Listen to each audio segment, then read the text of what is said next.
Hello, good afternoon and welcome to my vlog. This is Random Live Productions and it is Tech Tuesday, and today I'm unboxing this little baby, the GoPro Hero 7.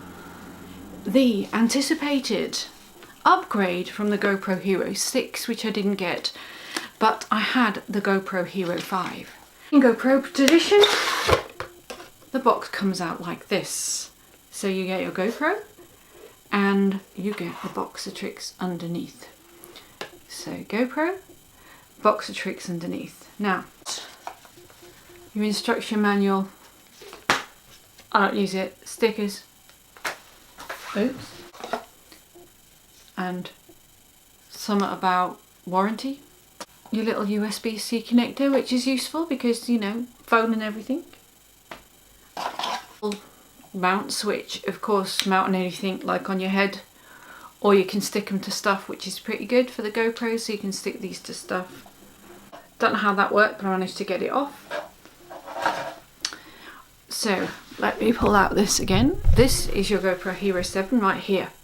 It's the same form factor as the other GoPro 7s.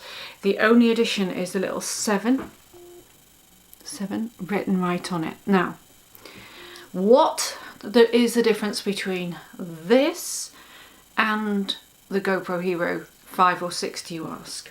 Well, here you go with the speckies on this. I've written them down because I thought it might be good to do write down specs on the GoPro. So you've got apparently hyper smooth stabilisation. That's supposed to mean that this GoPro is going to have gimbal-like stabilisation. I think that perhaps, having watched a few video reviews on that, if you're walking, you probably don't need a stabilizer, you just need to have a Joby stick. If you're running, I don't think it's as hyper smooth as people are letting on. It's got voice command like all GoPros have now. The 5 has it, and the 7's line has obviously 3 GoPros. It's got the black, which is £375. If you go to the GoPro site, you'll also get an SD card. The silver, which is £299, I think, with less stuff in it. And there's a £199 version of this, but they don't have all of this functionality. So just so you know, what I'm doing is I'm reviewing the 7 black, and the 7 black is actually black, which is quite good actually, because they've never been the right colour before. It also connects apparently to live streams. So you can directly connect your camera to Facebook Live via the GoPro Quick app. Connect the app and go automatically to Facebook. YouTube, it films at 720. You can save the streams at a higher degree. However, YouTube, you have to have a stream key before you can stream live on YouTube. Not 100% sure about that. It films 4K, 60 frames a second. You can color grade it. The color that's coming out of the camera is supposed to be pretty good. It's got 3 types of views. It's got linear, wide, and apparently super view, which is apparently a very, very wide view for your old GoPro. It's got the time-lapse functionality like it did before. Apparently so these are all the things I've got to explore with this GoPro Plus. The thing I'm probably excited about is if the stabilisation is gimbal-like, that's going to be good.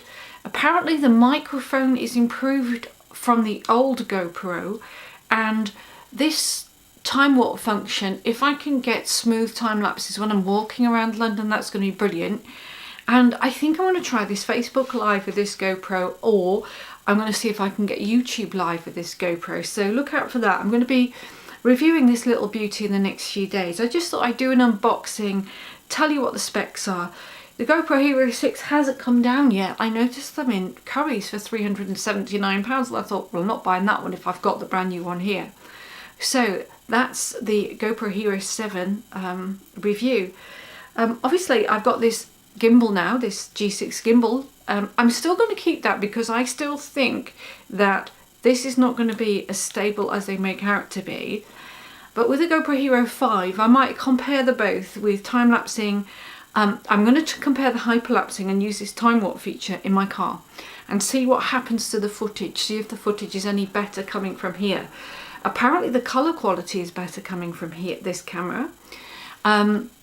And the other thing is this super slow-mo, 240 frames per second at 1080p. The older ones used to do 240 frames at 720p, and the image coming out of this at 240p high definition is going to really change the game when it comes to slow-mo. A lot of cameras that we currently buy don't have that in. I think the high-end cameras do. If you're looking at the Sony A3 camera, which potentially has it, what this is like. So I'm excited about this.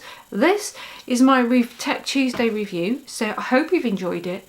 If you want any more of these tech reviews, please comment down below. Obviously I don't have the money to buy a camera every week, but I like to keep up with technology, and I like to keep up with new stuff that's coming out, and I just like to make recommendations. I bought this with my own money. I'm not sponsored by GoPro. All the products I buy myself. If I like them, I review them. I'm reviewing this one because I've used GoPro products for the last 2 years, and I've been happy with the GoPro Hero 4, and I've been happy with the GoPro Hero 5. So I'm going to try out the GoPro Hero 7, and hopefully it delivers. I think it's probably worth that £379 price. It's $3.99 in the States. So if you enjoyed watching this today, please like, comment, and please subscribe to my channel. That's free, and thank you ever so much for watching, and I'll see you again.